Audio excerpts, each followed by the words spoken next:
నమస్తే, నా పేరు బాలకృష్ణ. క్యూటీవీ న్యూస్కి స్వాగతం. ఈరోజు వార్తల్లోని ముఖ్యాంశాలు.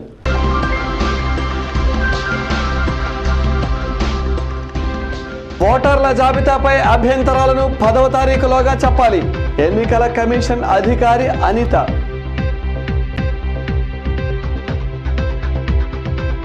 పొగాకుకు మన దేశంలో ధరలు తక్కువ. రైతు నాయకులు యలమంచిలి శివాజీ విమర్శ.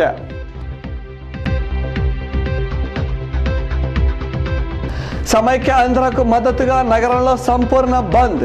వైఎస్ఆర్ కాంగ్రెస్ పార్టీ ఆధ్వర్యంలో ర్యాలీ. ఈ నెల 10వ తేదీలోగా ఓటర్ల జాబితాపై అభ్యంతరాలను అధికారులకు తెలియజేయాలని ఎలక్షన్ కమిషన్ అధికారి అనిత కోరారు. 16వ తేదీన ఫైనల్ లిస్టు ప్రచురిస్తామన్నారు. అధికారులు కూడా ఓటర్ల జాబితాపై శ్రద్ధ చూపాలని ఆమె కోరారు. గుంటూరు నగరంలోని ఆర్ఎండ్బి గెస్ట్ హౌస్లో శుక్రవారం ఓటర్ల జాబితాపై సమీక్షా సమావేశం జరిగింది. ఎన్నికల కమిషన్ అధికారి అనిత, కలెక్టర్ సురేష్ కుమార్లు అధికారులకు పలు సూచనలు చేశారు. వేరువేరు ప్రాంతాలలో ఒకే వ్యక్తికి ఓట్లు ఉండటాన్ని నియంత్రించాలని వారు కోరారు. సమావేశంలో డిఆర్ఓ నాగబాబు, ఏజేసీ నాగేశ్వరరావు, ఆర్టీఓలు తదితరులు పాల్గొన్నారు. మీడియాతో ఎన్నికల కమిషన్ అధికారి అనిత మాట్లాడారు. సెకండ్ విజిట్కి వచ్చానండి గుంటూరు జిల్లాకి. 10వ తారీఖు వరకు ఆబ్జెక్షన్స్ ఫామ్ 6-7లో వచ్చినవన్నీ కూడా క్లెయిమ్స్ ఎంక్వైరీ చేసి ఆబ్జెక్షన్స్ కూడా ఎంక్వైరీ చేసి డిస్పోజ్ చేయాల్సిన అవసరం ఉంది. కాబట్టి దాన్ని ఏ విధంగా చేస్తున్నారు, ఆర్ఓస్ కానీ ఈఆర్ఓస్ కానీ ఏఈఆర్ఓస్ కానీ సరిగ్గా ప్రొసీజర్ ఫాలో చేస్తున్నారా లేదా అని చెక్ చేయడానికి రోల్ అబ్జర్వర్స్గా మళ్ళీ సెకండ్ విజిట్కి వచ్చాము. ఇది జరిగిన తర్వాత ఫైనల్ లిస్ట్ 16th పబ్లిష్ చేయడం జరుగుతుంది. అందుకు అది మళ్ళీ ఒక మూడో విడత విజిట్కి వస్తాం మళ్ళీ. సో సెకండ్ విజిట్లో ఈ క్లెయిమ్స్ అండ్ ఆబ్జెక్షన్స్ ఏవైతే వచ్చాయో అవి ప్రాపర్గా డిస్పోజ్ చేశారా లేదా, ప్రతి కాన్స్టిట్యున్సీలో ఎక్కడైనా ఏదైనా ప్రాబ్లమ్స్ వచ్చాయా, పొలిటికల్ పార్టీస్ నుంచి కూడా ఫీడ్బ్యాక్ తీసుకుని ఏఈఆర్ఓస్ని ఈఆర్ఓస్తో కూడా ఒకసారి డిస్కస్ చేసి వాళ్ళకి ఏమైనా ప్రాబ్లమ్స్ ఉన్నా, వాళ్ళకి ఏమైనా డౌట్స్ ఉన్నా క్లారిఫై చేసుకుని వెళ్ళడానికి వచ్చారు. పొగాకు బోర్డు వ్యవస్థాపక దినోత్సవం శుక్రవారం నాడు జరిగింది. పలువురు పొగాకు రైతులు, పొగాకు బోర్డు అధికారులు, ఉద్యోగులు దినోత్సవ వేడుకలలో పాల్గొన్నారు.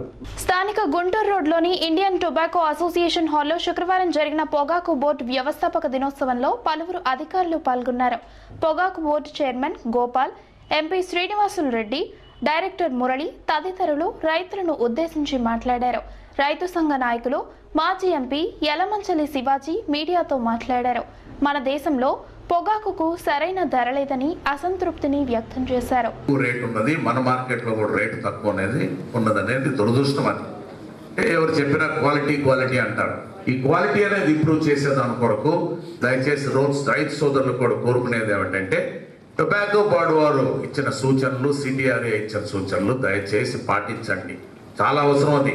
క్వాలిటీ అనేది రాబోయే రోజుల్లో ఈ ఎక్స్పోర్ట్ పెర్ఫార్మెన్స్ అనేది చేయాలని ప్రతి ఒక్కరు ఎవరన్నా అనుకోవాలని అనుకున్నప్పుడు, మన ప్రోడక్ట్ బాగున్నప్పుడే ఇంటర్నేషనల్ మార్కెట్లో దానికి ఒక మంచి రేట్, మన పంటను మనం పూర్తిగా కూడా కాపాడగలుగునే దాని కొరకు కూడా ఎంతో వీలవుతున్నది. అయినా ఈరోజు ఇన్ఫ్రాస్ట్రక్చర్ డెవలప్మెంట్స్ అనేది ముఖ్యంగా ఉంటే కూడా బాగుంటుందనే సూచనలు కూడా ఇవ్వటం అనేది, దానికి నేను కూడా చైర్మన్ గారు కూడా మనం చేసుకునేది ఏమిటంటే, ఆక్షన్ ప్లాట్ఫామ్స్ అనేది చాలా అవసరం, ఇంకా ఇంప్రూవ్ చేసుకునేదాని కొరకు. ఎగ్జాంపుల్ మా టంగుటూరులో అయితే 2 ప్లాట్ఫామ్స్ ఉన్నాయి. Product integrity standards. The tobacco board should look into alternative uses of tobacco by R&D to create sustainable the business. At ITA would like to assure tobacco board of our full support in ensuring that the Indian tobaccos retain their competitiveness in terms of quality. Sir, we would also urge the tobacco board to facilitate the Indian tobacco exports or initiated to new origins like China, Iran, Iraq, etc. Besides the addressing the quota issues for increasing FCV exports to USA. Old club రోడ్లో ITI association హాల్లో 2-3 గదులు ప్రారంభమైంది. ప్రారంభమయ్యి తప్పడడుగులు వేస్తా, కిందపడి మీదపడి మధ్య వయసు దాటిపోయింది. ఇప్పటికి మధ్య వయసు దాటిపోయి ఆ రోజుల్లో పొగాకు బోర్డులో ఉద్యోగంలో చేరేవాళ్ళు కూడా మా ఉద్యోగాలు ఉంటాయా ఓడతాయా, ఈ పొగాకు బోర్డు మూసేస్తారో జరుగుతుందా అని చెప్పి కంగారు పడతా ఉండేవారు. Morarji Desai one of those days ఈ కాల్ మై శివాజీ, మీ పొగాకు బోర్డు ఉంది, పొగాకు బోర్డు చాలా రిమోట్ ఏరియాలో ఉందాయా, గుంటూరు లాభం లేదు, ఎందుకని లాభం లేదు సార్ అన్న. No senior officer is willing to work there. మాకు ఎక్కడి నుంచి మాట్లాడాలంటే ఎస్టీడీ లేదు. పొగాకు బోర్డులో పనిచేసే సిబ్బంది పెద్ద ఆఫీసర్ల భార్యకి లేడీస్ క్లబ్ లేదు అక్కడ, లేకపోతే విమానం లేదు, ఎయిర్ కనెక్టివిటీ లేదు. రాష్ట్ర విభజన బిల్లుపై శుక్రవారం అసెంబ్లీలో చర్చ ప్రారంభమైంది. అయితే ఇదే రోజు సీమాంధ్రలో బంద్కు అన్ని వర్గాలు పిలుపునిచ్చాయి. గుంటూరు నగరంలో శుక్రవారం బంద్ సంపూర్ణంగా జరిగింది. బంద్కు మద్దతుగా వైఎస్ఆర్ కాంగ్రెస్ పార్టీ నాయకులు కార్యకర్తలు నగరంలోని పాత బస్టాండ్ సెంటర్ నుండి అరండల్పేట ఓవర్ బ్రిడ్జ్ సెంటర్ వరకు ర్యాలీ నిర్వహించారు. ర్యాలీలో పార్టీ నగర కన్వీనర్ లేళ్ల అప్పిరెడ్డి, గుంటూరు తూర్పు నియోజకవర్గ కన్వీనర్లు షేక్ షౌకత్, నసీర్ అహ్మద్, నాయకులు మహమ్మద్ ముస్తఫా, గులాం రసూల్, చిన్నప్పరెడ్డి తదితరులు పాల్గొన్నారు.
నూతన సంవత్సరం సందర్భంగా ప్రభుత్వాలు ప్రజలకు సంక్షేమ పథకాలు ప్రకటిస్తే బాగుంటుంది.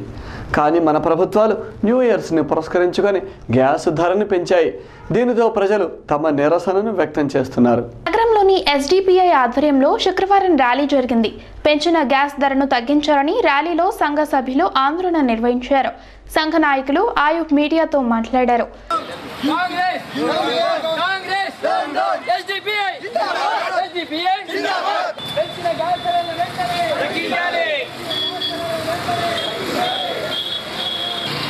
వెంటనే గ్యాస్ సిలిండర్లు పెంచిన రేట్లను తగ్గించాలి, సబ్సిడీని యథాతథంగా కొనసాగించాలి.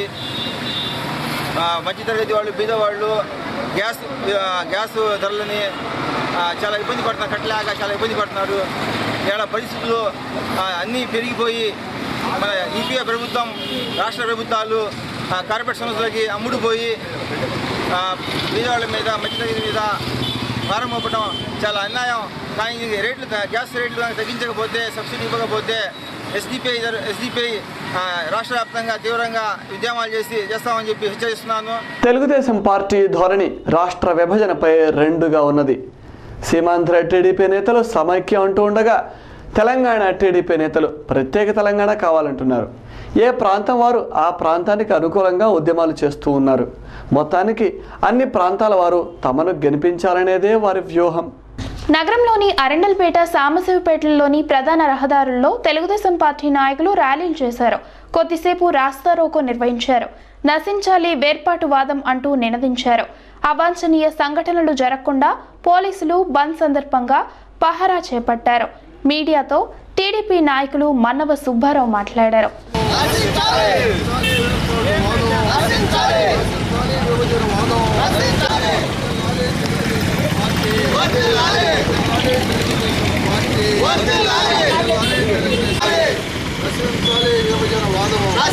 రాష్ట్ర విభజనకు నిరసనగా ఈ రాష్ట్రాన్ని సమైక్యంగా ఉంచాలని కోరుతూ 150 రోజుల నుంచి పెద్ద ఎత్తున ఉద్యమాలు, ఆందోళన కార్యక్రమాలు జరుగుతున్నప్పుడు కూడా ఈరోజు తెలంగాణ బిల్లును రాష్ట్ర శాసనసభలో ప్రవేశపెట్టడాన్ని నిరసిస్తూ ఈ జిల్లా వ్యాప్తంగా తెలుగుదేశం పార్టీ ఆధ్వర్యంలో బంద్ను పాటించడం జరిగింది.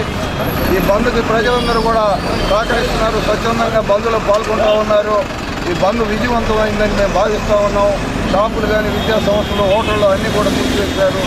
ఏది ఏమైనప్పటికీ కూడా రాష్ట్రం సమైక్యంగా కొనసాగే వరకు, ఈ రాష్ట్ర విభజన ఆగే వరకు కూడా ఈ ఉద్యమాలను కొనసాగిస్తామని చెప్పి తెలియజేస్తాం. QTV న్యూస్లో ఇప్పుడు ఒక చిన్న విరామం.